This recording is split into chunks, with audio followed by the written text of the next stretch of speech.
오늘 우리가 이런 코로나 위기 상황 중에서도 주일 예배에 모일 수 있다는 게 얼마나 큰 은혜입니까? 큰 축복입니다. 지금까지 우리 한국교회는요, 정부가 제시하는 방역 수칙을 잘 지켰습니다. 우리 교회 얼마나 노력을 하였습니까?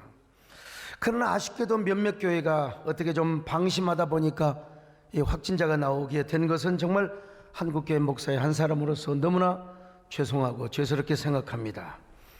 이런 일을 계기로 해서 우리 한교총이죠, 한교총, 또 각 교단 본부들이 우리 방역 잘 지키자고 전국교회에 얼마나 호소를 했는지 몰라요. 그런데도 불구하고 중대본에서 너무 성급하고 편향된 조치를 하게 된 것은 정말 유감스럽게 생각하지 않을 수가 없습니다. 물론 저는 우리 한국교회가 일부 수용할 것을 수용해야 된다고 생각합니다. 왜냐하면 이 밥 먹는 거 정말 중요하거든요. 이 개척교회가 밥 먹으면서 침 튀기고, 저희 교회는 뭐 칸막이를 다 했습니다. 그러면서도 밥 먹는 거 정말 조심합니다. 봉사자 외에는 말이죠. 그런데 왜 이렇게 교회를 향해서만 극단적인 조치를 취해야 하는가? 왜 차골선후 낭패 지경이라고 물에 비친 달을 잡으려다가 물에 빠져 죽은 원숭이와 같은 판단을 하고 뭐 그런 행동을 해야 되느냐 이 말이에요. 그러므로 어서 빨리 극단적인 조치만큼은 해제해 줘야 된다고 저는 다시 한번 촉구하고 시정을 요구합니다. 어쨌든 그래도 우리가 여러분 이렇게 예배 드릴 수 있는 거 하나님 앞에 감사합니다. 여러분은 반고흐가 그렸던 별이 빛나는 밤이라는 그림을 아십니까? 여러분 저 그림을 보세요. 하늘에 해와 달과 별이 반짝이고 있는데, 물론 뭐 밤이니까 해는 아니겠죠. 달이 반짝이고 있는데 교회는 불이 꺼져 있어요. 그래서 많은 그림 전문가들이 반고흐가 그 시대의 교회가 너무 희망이 없다, 이걸 자신의 그림을 통해서 자신의 신앙을 그렇게 그 고백하고 있다고 해석을 합니다. 여러분 과연 그럴까요? 이렇게 고흐의 그림을 해석하는 사람들은 동시대에 그림을 그렸던 피카소와 대조를 하여 해석을 하였습니다. 반고흐와 동시대를 살았던 피카소는 천재적인 화가였습니다. 피카소 이전까지는 대부분 2차원의 그림을 그렸어요. 근데 피카소는 평면에다가 3차원의 입체적인 그림을 그렸습니다. 그래서 저 화가를 입체파 화가라고 그렇게 얘기를 했죠. 더구나 그는 정치적인 감각이 있어요. 그리고 시대를 간파하는, 시대의 흐름을 헤아리는 이런 능력이 있어서요, 아주 시대 흐름과 사조에 부합한 그런 그림을 많이 그렸습니다. 그래서 그는 살아있는 동안에 수많은 부와 명예와 그리고 권력을 누렸습니다. 같은 가수지만 평생 가난하게 사는 사람도 있지만 우리 남진 장로님은 부와 명예와 뭐 이런 걸 많이 누렸지 않습니까? 여러분, 근데 고흐는 얼마나 가난에 찌들고 불행하고 우울한 삶을 살았는지 모릅니다. 피카소 못지않게 그도 아주 천재적인 화가였습니다. 그렇지만 그는 시대 흐름에 부합하거나 대중이 좋아하는 포퓰리즘, 그런 그림을, 포퓰리즘적인 그런 그림을 그리지를 못했습니다. 그러다 보니까 살아생전에는 사람들이 그의 그림을 알아주지를 못했어요. 그러니까 평생 쪼들린 삶을 살 수밖에요. 근데 그는 어린 시절부터요, 기특하게도 목사가 되는 꿈을 꾸었습니다. 목사의 아들로 태어났거든요. 어린 시절에 교회가 세상의 희망이라고 믿었습니다. 그래서 아버지처럼 그도 세상의 희망인 교회 목사가 되려고 마음을 먹었습니다. 그리고 실제로 전도사가 되었어요. 신학교도 갔습니다. 그래서 목회도 하였습니다. 그의 처녀 목회지는 보리나주라고 하는 광산촌이었습니다. 그때 광산촌에 살았던 사람들이 너무 거칠고 포악하잖아요. 그런 광산촌 마을에 고흐를 전도사로 파송을 했습니다. 제도권에 있는 목회자들과 그리고 광산주가 서로 한 통속이었습니다. 그래서 고흐를 파송하여 거칠은 광산촌 사람들을 달래고 어루만져서, 요즘으로 말하면 노조 조직하지 말고 말이죠, 광산주를 좀 이렇게 편하게 하도록 하기 위해서 이 고흐를 거기에다가 착하니까 파송을 냈습니다. 근데 고흐는 얼마나 순진하고 착하든지 오히려 광산촌 광부들의 입장을 대변하는 전도사가 되어버리고 맙니다. 너무 광산촌에 사는 광부들이 막 고생을 하잖아요. 그러자 그가 이제 목사고시를 볼 때 이제 제도권에 있는 목사들이 저놈 봐라, 쟤는 목사 되면 큰일 날 놈이야. 그래서 목사고시를 탈락시켜버리고 말았습니다. 저도 여러분 한번 떨어진 적이 있잖아요. 얼마나 이가 걸린 줄 아십니까? 아주 울분이 그냥요, 이 양반이 실력이 없어서가 아니라, 그래서 그때는 나는 이런 목회, 너희들 같은 목사 안 한다, 나는 입으로 설교를 하는 대신에 그림으로 설교를 하리라. 나는 하나님의 말씀을 그림으로 전하리라. 뭐 그러면서 이제 아버지와도 불화를 하기 시작합니다. 그러다 보니까 그의 초창기 그림들은 대부분 어두운 색채를 띄었습니다. 굉장히 우울하고 반항아적인 성향을 가지고 그림을 그렸던 것입니다. 그런 그가 그림의 고장 프랑스 파리로 가면서 인상파의 화가들을 만나게 되죠. 그러면서 그의 그림이 조금씩 밝아지기 시작합니다. 대표적인 그림이 바로 해바라기라고 하는 그림입니다. 이 그림은 빛이 되시는 예수 그리스도를 담고 싶습니다. 이런 자신의 신앙 고백이 들어있다는 것입니다. 여러분도 빛 되시는 예수 그리스도, 저 해바라기 그림처럼 여러분 언제나 주바라기가 되시기를 바랍니다. 해바라기가 언제나 해를 바라보는 것처럼 오늘 우리는 언제나 주바라기, 하바라기가 되시기를 주의 이름으로 축원합니다. 그런 후에 그가 말년에 자신의 신앙을 고백하는 그림을 그렸어요. 그 그림이 Still Life with Bible, 즉 성경이 있는 정물이라는 그림입니다. 여러분, 성경이 펴져 있잖아요. 아버지가 날마다 보던 성경입니다. 그런데 아버지가 즐겨 읽던 저 이사야 53장의 라틴어로 쫙 펴져 있습니다. 이사야 53장, 토살당하실 십자가의 죽으실 예수 그리스도를 미리서 예표적으로 기록하고 있는 책이란 말이요. 그러니까 그는 이 그림을 통하여 자신을 위해 십자가에 죽으신 예수 그리스도를 향한 믿음의 고백을 하고 있는 것입니다. 그런데 옆에 있는 촛대의 불이 꺼졌어요. 왜 그런 줄 아세요? 그토록 사랑하고 있는 내 아버지가, 그토록 존경했던 아버지가 이미 죽은 후에 이 그림을 그렸거든. 아버지의 죽음을 상징하는 것입니다.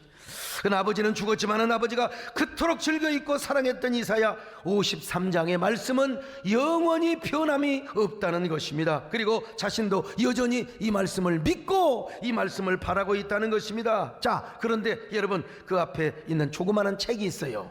이 책이 에밀 졸라가 쓴 생의 기쁨 혹은 삶의 기쁨이라는 책입니다. 한동안 고은은 이 책에 완전히 심취해가지고 이 책을 달아지도록 읽었습니다. 그런데 이 책이 거룩한 하나님의 말씀 앞에 초라하게 엎드려 있지 않습니까?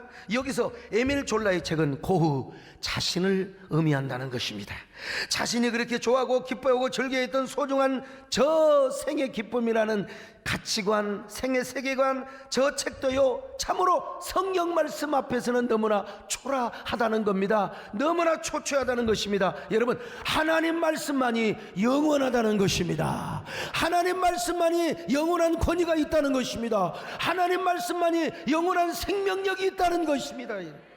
하나님의 말씀, 특별히 이사야 53장, 메시아의 순환당하신 메시아가 기록되어 있는 저 이사야 53장, 저 말씀 속에서 우리의 인생에 행복이 있고 진정한 구원이 있고 진정한 기쁨이 있고 참 만족이 있다는 것입니다. 여러분, 저 권위 있고 위대한 하나님의 말씀 앞에 낡아 빠진 책 조가리가 여러분 내에 던져져 있지 않습니까? 이것이 바로 무엇입니까?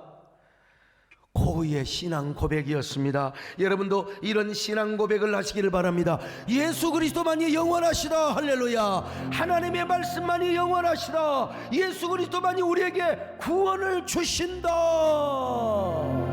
천지에 있는 이름 중 귀하고 높은 이름, 주 나시기 전 지으신 구주의 이름 예수.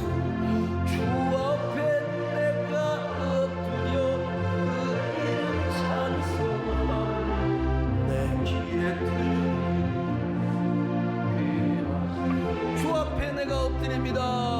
주 앞에 내가 엎드려 그 이름 찬송함, 내 귀에 들린 말씀 귀하신 예수. 그런 그가 마침내 별이 빛나는 밤에라는 그림을 그렸습니다. 많은 분들이 저 고은은 말이요 반항아적인 그런 믿음을 가지고 이제 불 꺼진 교회는 희망이 없다고 그런 그림이라고 해석을 했어요. 여러분, 그럴까요? 천만에요. 저 하늘의 달과 별들을 가만히 세어보십시오. 달 하나에 별 11개, 이게 뭐예요? 요셉이가 꿈꾸었던 그 희망의 달과 별들입니다.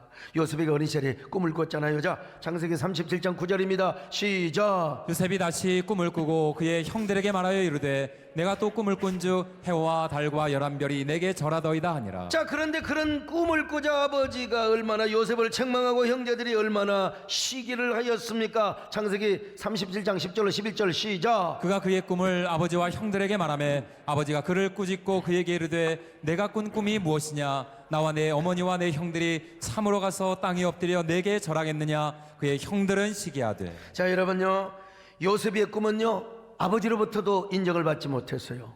형제들은 얼마나 시기하고 미워 있습니까? 그런 것처럼 자신의 삶이 지금 인정받지 못한다, 자신의 그림이 지금 인정받지 못한다는 그런 형편을 지금 그림으로 고백하고 있습니다. 요셉의 처지와 자신의 처지의 그 모습을 그림을 통하여 아이덴티티화하고 있는 것입니다. 자, 그러나 요셉의 꿈이 인정받지 못하고 그 꿈 때문에 저 애굽의 노예로 팔려갔다 할지라도 요셉의 가슴 속에는 여전히 해와 달과 별들이 반짝이고 있다는 것입니다. 다시 말하면 요셉의 꿈이 저 불 꺼진 교회처럼 어두워지고 망가졌다 할지라도 여전히 요셉이가 꿈속에 보았던 하늘의 별과 달과 해는 여전히 여러분 계속해서 반짝이고 있다는 것입니다.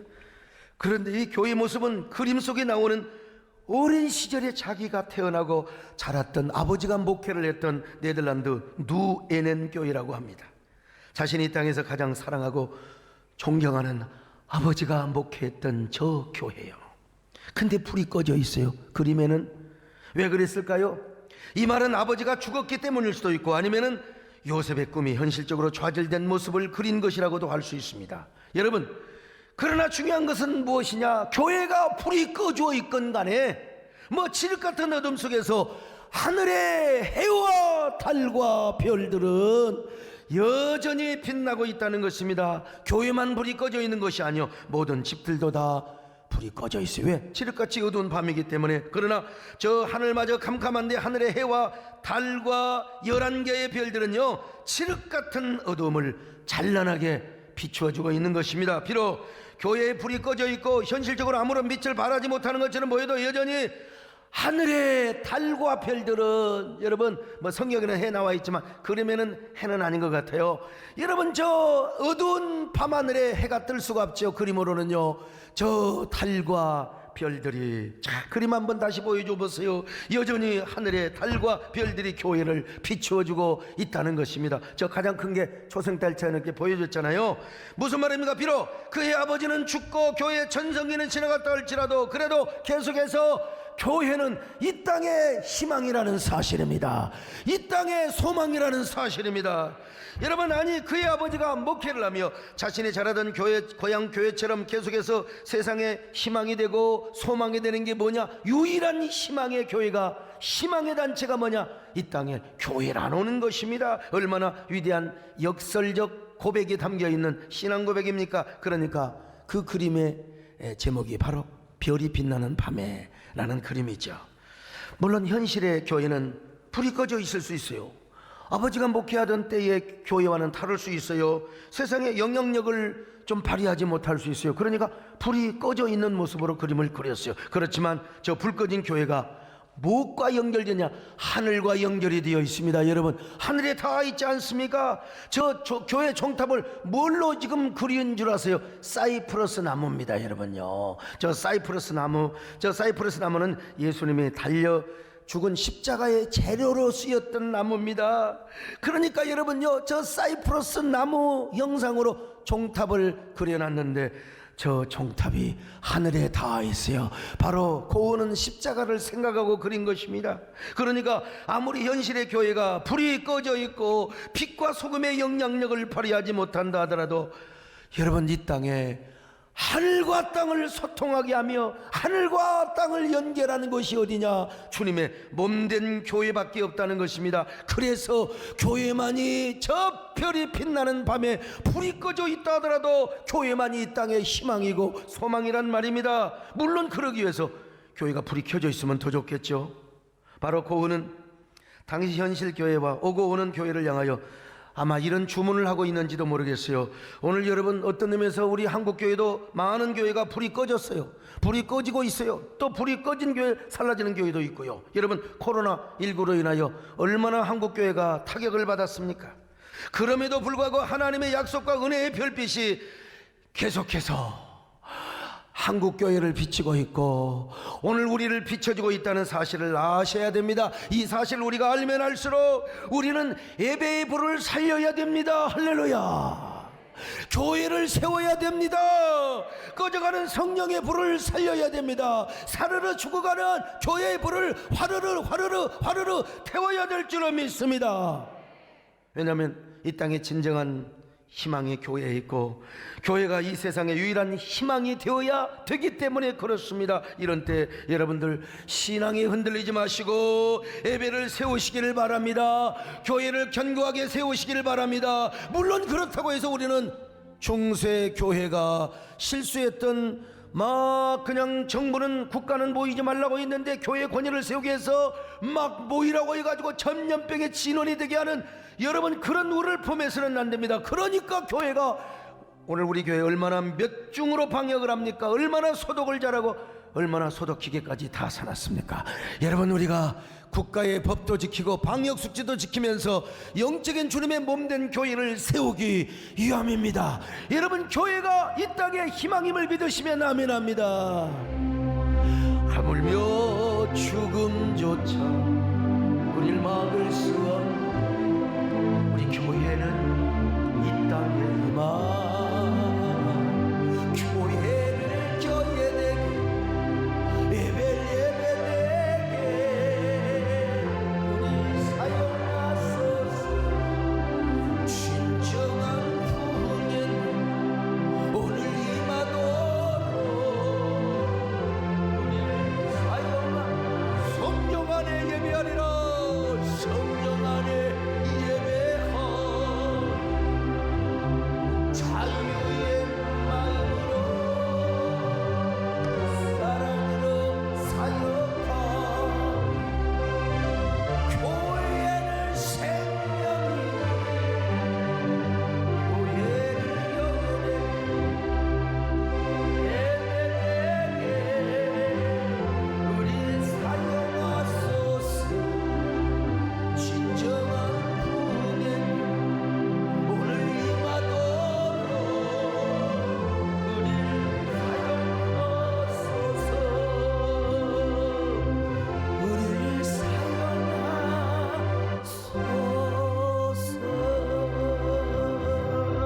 바로 여러분 고은은요 이 별이 빛나는 밤에라는 그림을 그리고 나서 이듬해 선한 사마리아인이라는 그림을 그렸습니다. 교회가 이런 선한 사마리아인과 같은 역할을 할 때에 교회는 더 빛과 소금의 역할을 하고 세상의 희망이 되고 거룩한 영향력을 행사한다는 그런 의미에서 그린 것입니다. 제가 지금까지 고우의 그림에 대해서 설명을 많이 했습니다만 고우는 피카소에 비해서 너무나 우울하고 가난한 삶을 살았습니다.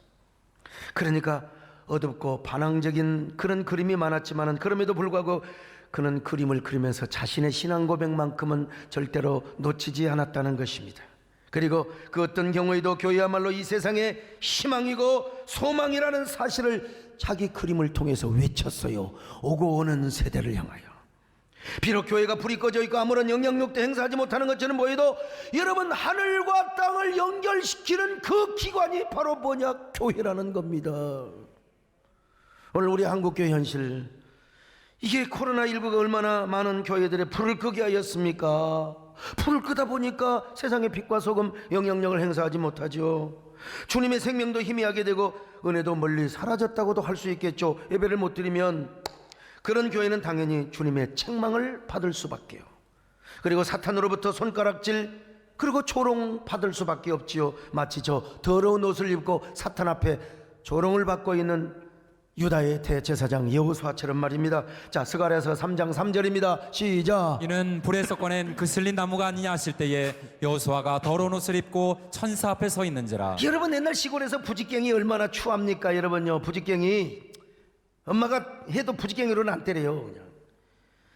유다의 교회가 불이 꺼져 있어요. 그 모습을 뭘로 보여주었습니까? 대제사장 여호수아가 대제사장의 화려한 의복을 입어야 되는데 세상에 불에 끌린 불에 탄 더러운 옷을 입고 있다 이 말이에요. 그러니까 사탄이가 얼마나 조롱을 하겠습니까? 이게 건축을 하다가 중단이 된 유다 모든 백성들의 모습, 국가의 모습을 영적으로 보여주었던 것입니다.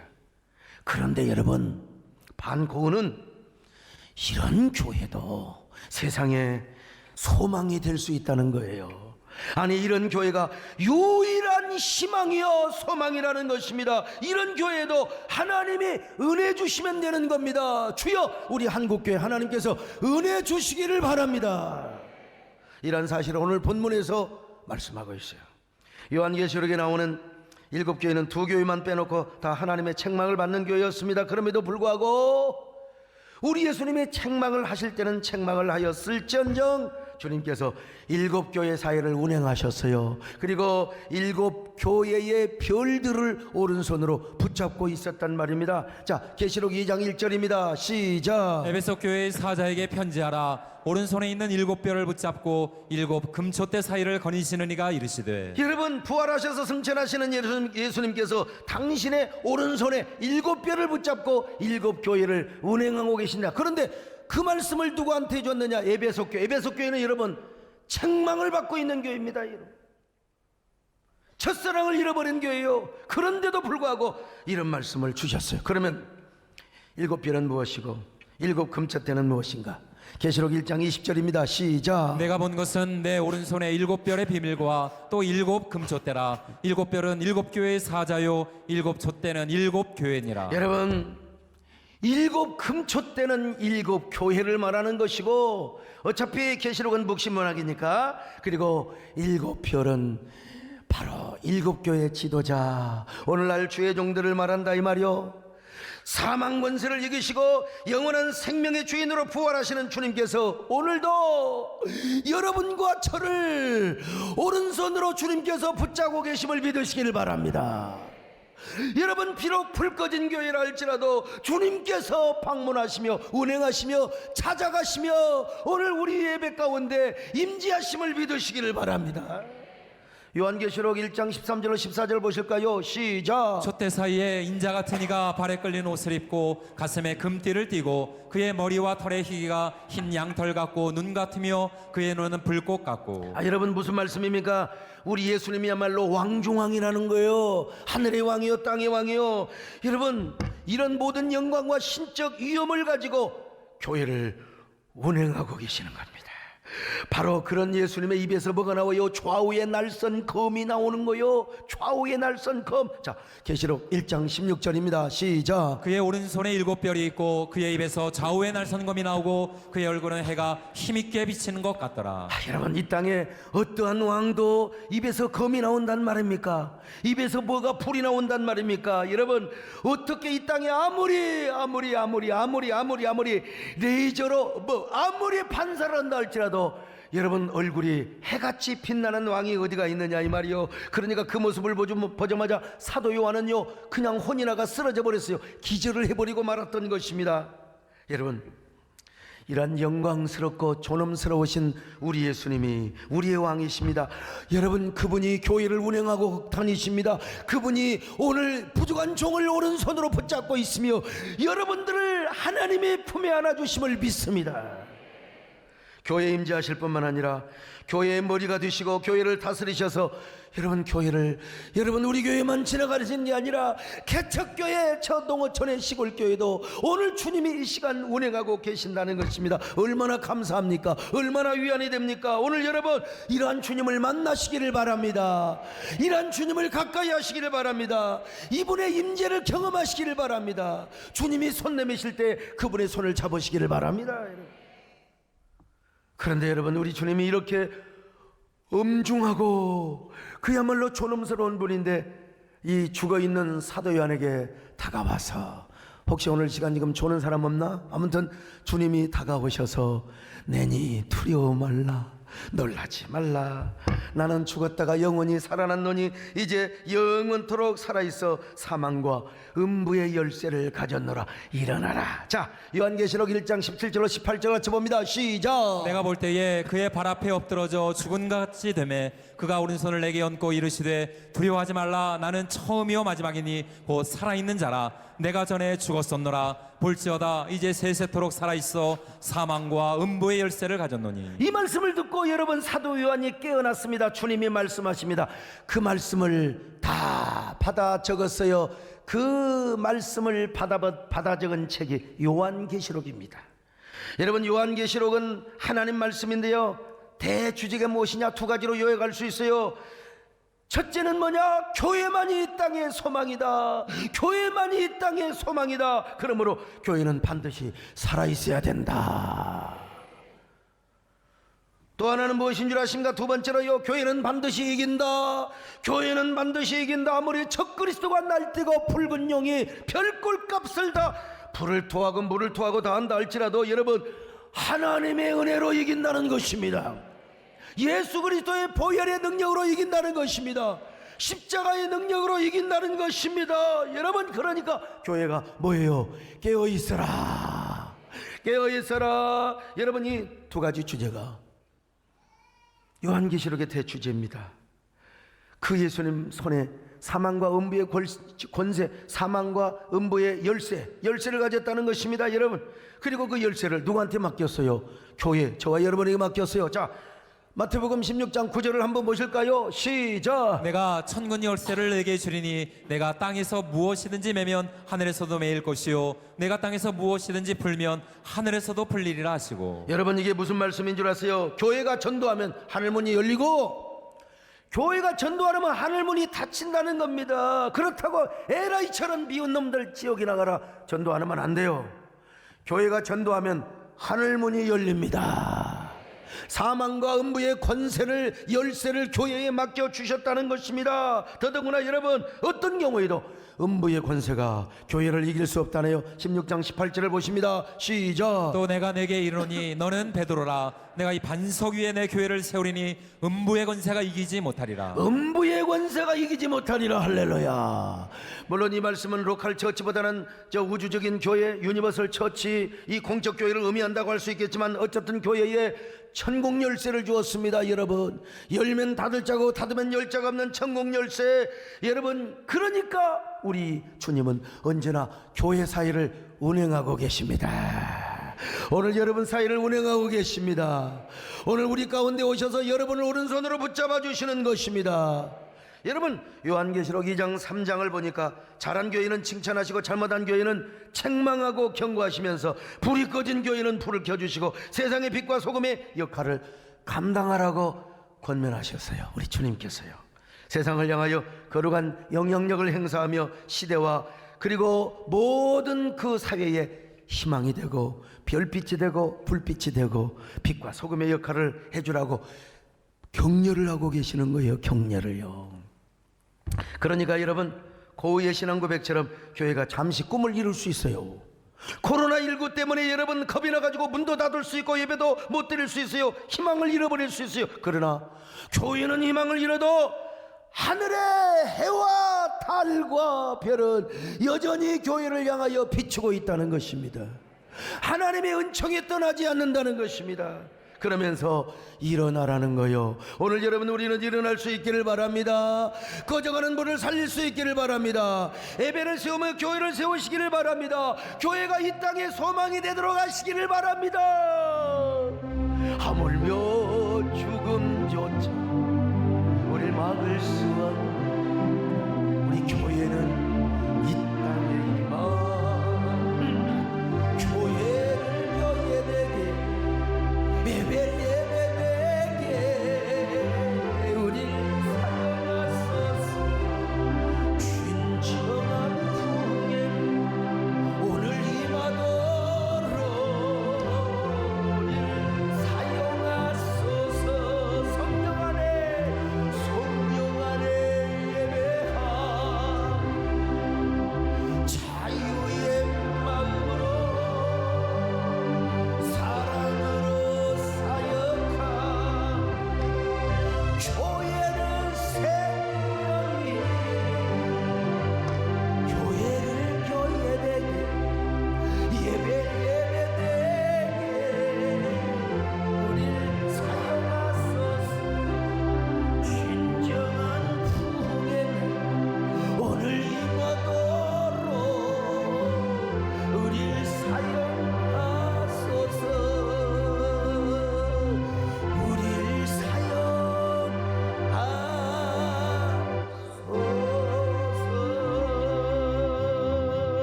그렇습니다. 여러분, 교회는 이 땅에서 가장 영광스러운 공동체입니다. 가장 고귀하고 존엄스러운 기관입니다. 예배를 통해서 하나님의 영광을 받으세요. 그리고 교회를 통해서만 십자가의 복음이 전달된단 말이죠. 그리고 교회를 통해서 세상을 향하여 하나님의 은혜, 긍휼하심, 모든 축복이 흘러가게 되기 때문에 그렇습니다. 여러분요, 온라인 예배 드리신 여러분들 꼭 소목사 설교 딱 끝나면 딱 꺼버리는 이거 온전한 예배가 아닙니다. 예배는 설교만이 아닙니다. 예배는 찬양과 기도를 하고 그리고 헌금을 해야 진짜 주일 예배예요. 아니, 설교 끝나고 딱 꺼버리면 난 어떡하라고, 우리 교회는 어떡하라고. 여러분, 온전한 예배를 드리시기를 바랍니다. 온전한 예배요. 그러므로 여러분, 아무리 녹슨 종탑을 자랑하고 아무리 어마한 간판이 달려있는 교회라 할지라도 주의 이름으로 세워지고 주님의 이름으로 간직되며 주님의 이름으로 예배하는 것. 그래서 우리 교회는요, 코로나가 터져서 맨 먼저 대구 경북에다가 지원을 한 겁니다. 여러분, 어디 뭐 사회 구호단체 그 전달되는데 한 달, 두 달, 석 달 지나가요. 그래, 어디 월드컵 그 경기장에 막 물품이 쌓여 있는데 전달이 안 된다고 우리는 바로 전해버렸어. 월세 못 낸 교회 그냥 우리는 바로 그냥 보내버린 거예요. 바로 뭐 사진 찍고 그럴 거 없어. 그냥 하나님이 아시면 되는 거예요. 나는 별로 사진을 싫어하는 사람입니다. 여러분, 비가 오면 물 새고 쥐들이 울거렸던 그런 개척교회라 하더라도 주님의 이름으로 예배가 드려지고 십자가의 복음이 전해지는 그곳이 하나님 보시기에 가장 숭고하고 가장 영광스러운 거예요. 하물며 주님의 이름으로 예배가, 나 오늘 정말 너무 감동받았어요. 막 금요일도 아마 교인들 안 올 줄 알았더니 오늘 1부, 2부, 3부, 4부 왜 이렇게 막 성도들이 말이죠. 그래서 그냥 잘 지켜라. 가족들은 붙었지만은 정말 이 사회적 거리를 잘 둬라. 생활 거리를 잘 둬라. 그렇게 했는데요. 아유, 우리 교인들이 모여서 이렇게 예배하고 성가대원들 너무너무 감사해요. 세상에 마스크 탁 쓰고 말이죠. 모르게 딱 벗으면 안 됩니다. 내가 경찰에 고발할 거야. 여러분, 얼마나 감사해요. 우리 함께 모여서 예배드리는 이 영광스러운 공동체. 문제는 뭐냐? 예배당 아무리 잘 지어놔도 예배 안 드리면 그건 곤란해요. 드려야 됩니다. 소수가 드리든 불이 꺼져서는 안 돼. 나는 정부와 코로나 당국, 중대본이 이런 걸 좀 알았으면 좋겠어요. 교회를 향하여 물리적 방역만을 자꾸 강조하지 말고 예배를 통하여 영적인 방역, 정신적인 방역, 사회적인 항체와 저항인재를 교회를 통해서 좀 많이 이렇게 만들어 달라고 해야, 이거 정말 그러지 않겠습니까? 여러분, 교회는 뭐요? 예배를 드리는 것이고 그리고 복음을 선포하는 것입니다. 그리고 복음을 전파할 뿐만 아니라 선행과 구제를 하고 그리고 병든 마음, 몸도 치료하는 곳입니다. 요즘 왜 이렇게 사람들이 극단의 선택을 하는지, 교회 오면 그렇지 않아요. 여기 소목사 설교를 듣는데 진짜 우울증 더럽게 오네, 그런 사람 있어요? 죽으려고 한 사람도 여러분 우리 교회 오면은 절대로 내가 죽긴 왜 죽어 이렇게 살기 좋은 세상인데, 불이 꺼지면 몰라도 불이 환하게 켜져 있으면 여러분 마음속에는 우울증도 물러갑니다. 물러가요. 남진 장로님은 밝은 노래 부르니까 진짜 55주년 이번에 또 이제 아주 후배들이 막 헌정 콘서트를 시켜준다는데 존경을 받아야 돼요. 나도 여러분 많은 사람에게 존경을 받습니다. 여러분 저를 우습게 보면 안 돼. 우리 남진 장로님 축하 박수 한번 해드리세요. 할렐루야. 교회가 불이 켜져 있으면 육신의 질병도 고침받아요. 내가 순복음의 목사는 아니어서 막 신운동만 하는 건 아니지만 여러분, 우리 교회에 막 은혜 받고 말씀 듣고 예배 드리다가 병 고침 받는 사람 많습니다. 오늘도 여러분 우울증이 물러가시기를 바랍니다. 여러분, 육신의 병이 고침 받으시기를 바랍니다. 치료 받으시기를 바랍니다. 하나님의 말씀이 검처럼 나가는데 그냥 우리가 물론 교회는 이웃의 생명을 존중합니다. 그리고 이웃 사랑을 해야 돼요. 예수님 말씀처럼. 그러니까 교회가 수퍼 감염이 집단이 돼서는 절대로 안 돼요. 저 지방의 어느 교회는 마스크 안 쓰다가 그냥 마스크를 써야죠. 안 쓰다가 소독도 안 하고 그래가 일을 당했는데, 여러분 우리가 하나님을 의지하는 만큼 하나님이 아무리 불담이 되어주셔도 인간이 해야 될 일은 해야 돼요. 마스크도 좋은 거 쓰시기를 바랍니다, 여러분. 손소독도 하시고, 여러분 기왕에 돈 들여놔서 소독기 갖다 놨으니까 한번 쌩 슬로우 킥킥 하고 쫙 한번 돌아요. 예? 그리고 또 아깝다고 마실 필요까지는 없습니다, 여러분. 마셔도 뭐 죽지는 않는데, 여러분. 어쨌든 우리는 방심하면 안 됩니다. 방심하지 않으면서 우리는 예배를 잘 드려야 됩니다. 그래야 이 땅의 교회가 진정한 희망이 되고 사막화되고 산성화되는 이 땅을 녹색화하며 영혼을 녹색화하고 이 땅을 푸르게 만들어야 되지 않겠습니까? 세상의 희망은 교회에 있어요. 그러므로 여러분들이 이 자신, 이걸 확신해야 돼요. 이 진리를 확신해야 여러분의 신앙이 흔들리지 않습니다. 여러분, 심지어는 고흐에 의하면 불 꺼진 교회도 희망이 있다는 것입니다. 왜냐하면 불 꺼진 교회를 향해서도 오늘 본문도 그렇잖아요. 주님이 기대하고 계시잖아요. 세상에 희망이 되도록 하기 위하여. 그리고 해와 달과 별들이 교회를 비치고 있는 거예요. 그러나 우리는 이런 말씀을 위안으로만 삼아서는 절대로 안 됩니다. 여러분, 진정한 희망이 되기 위하여 우리는 더 방역을 잘하고, 우리는 꺼져가는 예배, 사그라드는 성령의 불을 화르르 불태워야 될 줄로 믿습니다. 무너진 교회의 재단을 수축해야 됩니다. 그것은 바로 예배입니다. 우리는 신앙의 본질을 되찾아야 됩니다. 초대교회로 우리는 돌아가야 돼요. 초대교회 성도들은 어떤 핍박이 오면 더 모였어요. 그리고 모여서 기도했어요. 심지어는 전염병이 오는데도 그때는 의료진이 약해서 그냥 이교도인들은요, 전염병 걸리면 내쫓아버렸어요. 저기들만 동굴로 숨어 들어갔어요. 이런 나쁜 인간들이 어디가 있어요. 기독교인들은 모였습니다. 그리고 흩어져서 거리에 버려진 사람들을 돌봤어요. 그들을 영혼의 손이라고 했어요. 옆에 있는 자들이라고 그랬어요. 그 일 때문에 바로 로마에서 기독교를 다시 보게 된 겁니다. 이 미친 황제들은 말이죠, 맨날 그냥 불질러 놓고 교회에다가 탓을 하고 교회가 탁시 됐다니까요. 그럼에도 불구하고 여러분, 기독교 지도자들은 아니다, 우리는 영혼을 사랑한다. 그래서 로마 공인이 됐어요. 공인이 된 이후에도 기독교 인구가 30% 40%밖에 안 돼요. 그런데도 그냥 그 전염병 환자들을 돌보고 그러다가 죽는 사람도 있었어요. 그런데 죽으면 천국이라고. 그래서 여러분, 인구의 40%에서 80% 90%가 예수를 믿는 사람이 되었습니다. 오늘 우리는 그렇다고 그럴 필요가 없어요. 의료진들이 다 하는 겁니다. 우리는 방역을 하며 어떻게든지 이 세상에, 나는 내가 시키지도 않는데 우리 교회 교구, 세상에 교회 주변뿐만 아니라 다른 교회에서도 아파트, 요즘 여러분 청소하는 사람도 여러분 별로 없잖아요. 휴지를 줍고 다니면서 환경 청소를 하는 그 모습을 보면서, 야, 이민신 목사님 그렇게 휴지를 줍고 다니니까 배가 빠져버렸어요. 아무튼 오늘 우리 교회가 이런 자세와 이런 중심을 가지고 세상을 섬기는 영적 항체가 돼야 됩니다. 오늘 이 시대의 그리스도인의 사명이고요. 저는 그런 의미에서 무너져가는 한국교회 예배를 다시 살리자는 예배 회복 운동을 앞장섰습니다. 애당초 주장했어요. 저는 예배에만 집중을 합시다. 소그룹이나 밥 먹고 이거 절제해야 됩니다. 내가 얼마나 여러분 국민일보 글도 쓰고 설교 때마다 여러분 부르짖었습니까? 하나님이 우리 한국교회 메시지를 주고 있어요. 야, 무너진 재단을 회복해라. 니네들 밥 먹고 좀 금식하면 안 되냐?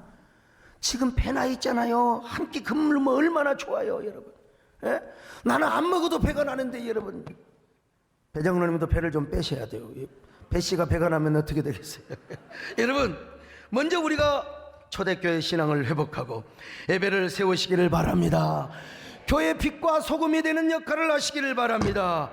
이 일에 우리 모두 교회가 쓰임받으시기를 바랍니다. 여러분과 제가 쓰임받았으면 좋겠습니다. 그런 저와 여러분 되시기를 주님의 이름으로 축원합니다. 교회를 교회되게.